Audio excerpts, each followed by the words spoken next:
ഉത്രാട ദിനത്തിൽ വളരെ സങ്കടകരമായ ഒരു വാർത്തയാണ് ഇന്ന് രാവിലെ പുറത്തു വന്നത്. എന്താണ് ഇതുമായി ബന്ധപ്പെട്ട് പിന്നീട് തിരുവനന്തപുരം സ്വദേശിയായ അനു എക്സൈസ് ഓഫീസേഴ്സിന് വേണ്ടിയുള്ള PSC റാങ്ക് ലിസ്റ്റിൽ 77ാമത്തെ റാങ്ക് നേടിയ വ്യക്തിയാണ്. ഓഗസ്റ്റ് 30, 2020 അനുവിൻ്റെ ഈ മുഖം എല്ലാ ന്യൂസ് ചാനൽസിലും ആർട്ടിക്കിൾസിലും പ്രത്യക്ഷപ്പെട്ടു.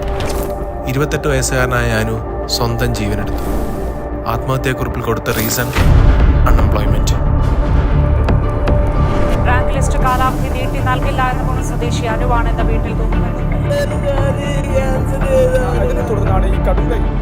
അൺഎംപ്ലോയ്മെന്റിന്റെ കറക്റ്റ് സിവിയാരിറ്റി അറിയണമെങ്കിൽ 2024 ഇറങ്ങിയ പീരിയോഡിക് ലേബർ ഫോഴ്സിന്റെ സർവേ നോക്കണം.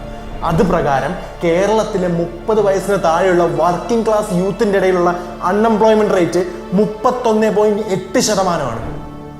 ഈ ഒരു റിപ്പോർട്ട് നിങ്ങൾ ചിലരെങ്കിലും കേട്ടിട്ടുണ്ടാവും. കാരണം നമ്മുടെ മെയിൻ സ്ട്രീം മീഡിയ നല്ലോണം കവർ ചെയ്ത റിപ്പോർട്ടാണിത്.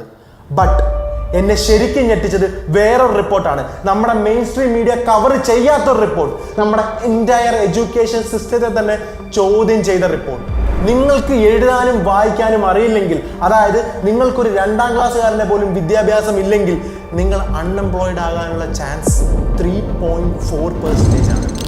അഥവാ നിങ്ങൾ സെക്കൻഡറി എഡ്യൂക്കേഷൻ കഴിഞ്ഞൊരു വ്യക്തിയാണ്, അതായത് സ്കൂളിംഗ് കഴിഞ്ഞൊരു വ്യക്തിയാണെങ്കിൽ നിങ്ങൾ അൺഎംപ്ലോയിഡ് ആകാനുള്ള ചാൻസസ് കുതിച്ചുയർന്ന് 18.4% ആവും.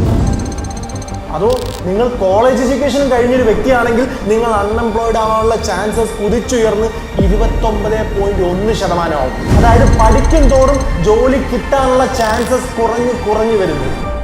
വൈ? മെയിനായിട്ട് 2 റീസൺസ് ആണുള്ളത്. Number 1, an outdated education system.